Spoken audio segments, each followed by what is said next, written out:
नमस्कार दोस्तों, स्वागत है आपका अपने चैनल हमारी संस्कृति में।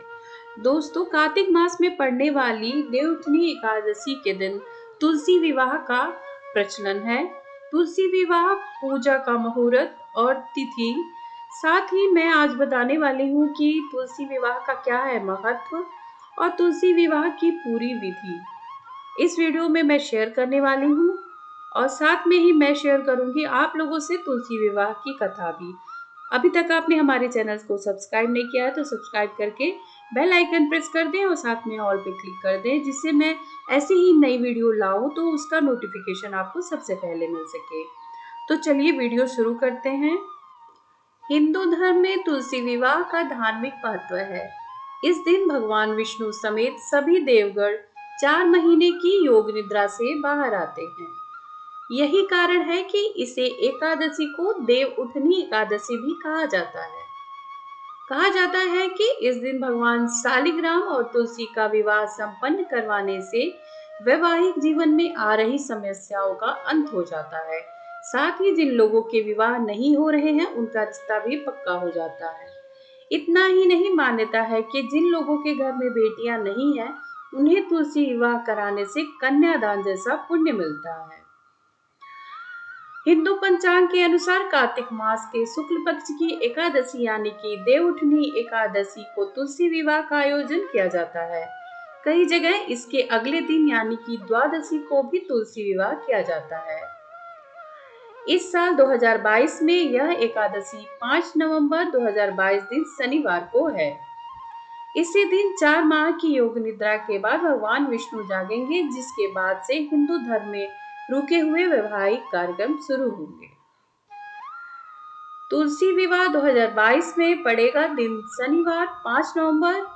द्वादशी तिथि शुरू होगी 5 नवंबर 2022 शाम 6:08 से और द्वादशी तिथि समाप्त होगी 6 नवंबर 2022 को शाम 5:06 पर।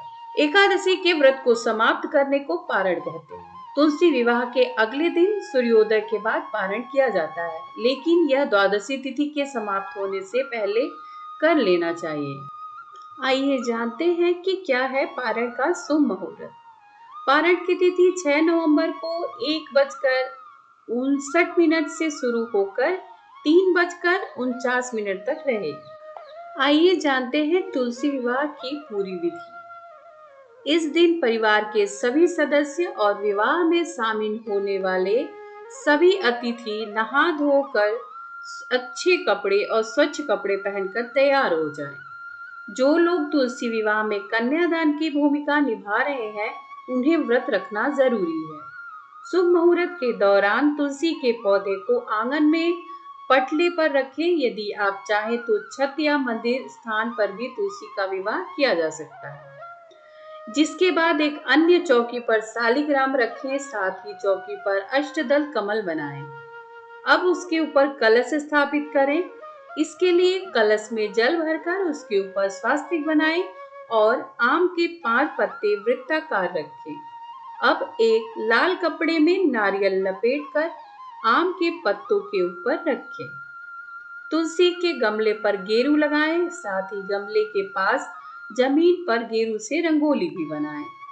अब तुलसी के गमले को शालिग्राम की चौकी के दाईं ओर स्थापित करें। अब तुलसी के आगे घी का दीपक जलाएं। इसके बाद गंगा जल में फूल डुबोकर ओम तुलसाय नमः मंत्र का जाप करते हुए गंगा जल का छिड़काव तुलसी पर करें। फिर गंगा जल का छिड़काव शालिग्राम पर करें। अब तुलसी को रोली और शालिग्राम को चंदन का टीका लगाएं। तुलसी के गमले की मिट्टी में ही गन्ने से मंडप बनाएं और उसके ऊपर सुहाग की प्रतीक लाल चुनरी उड़ाएं। इसके साथ ही गमले को साड़ी से लपेटकर तुलसी को चूड़ी पहनाकर उनका श्रृंगार करें। अब शालिग्राम को पंचामृत से स्नान कराकर पीला वस्त्र पहनाएं। तुलसी और शालिग्राम की हल्दी करें। इसके लिए दूध में हल्दी भिगोकर लगाएं। गन्ने के मंडप पर भी हल्दी का लेप लगाएं। अब पूजन करते हुए इस मौसम आने वाले फल जैसे आंवला, सेब आदि चढ़ाएं। अब शालिग्राम को चौकी समेत हाथ में लेकर तुलसी की 7 परिक्रमा कराएं। घर के किसी पुरुष सदस्य को ही शालिग्राम की चौकी हाथ में लेकर परिक्रमा करनी चाहिए। इसके बाद तुलसी को शालिग्राम के बाईं ओर स्थापित करें। आरती उतारने के बाद विवाह संपन्न होने की घोषणा करें और वहां मौजूद सभी लोगों में प्रसाद वितरण करें। तुलसी और शालिग्राम को खीर और पूरी का भोग लगाया जाता है। तुलसी विवाह के दौरान मंगल गीत भी गाएं। आइए जानते हैं कि क्या है तुलसी विवाह की पौराणिक कथा। तुलसी विवाह को लेकर दो कथाएं प्रचलित हैं। पहली और सबसे पौराणिक कथा के अनुसार प्राचीन काल में जलंधर नामक राक्षस ने चारों तरफ बड़ा उत्पात मचा रखा था। वह बड़ा वीर था, पराक्रमी था। उसकी वीरता का रहस्य था उसकी पत्नी वृंदा का पतिव्रता धर्म। उसके प्रभाव से वह विजयी बना हुआ था। जलंधर के उपद्रवों से परेशान देवगण भगवान विष्णु के पास गए तथा रक्षा की गुहार लगाई। उनकी प्रार्थना सुनकर भगवान विष्णु ने वृंदा का पतिव्रत धर्म भंग करने का निश्चय किया।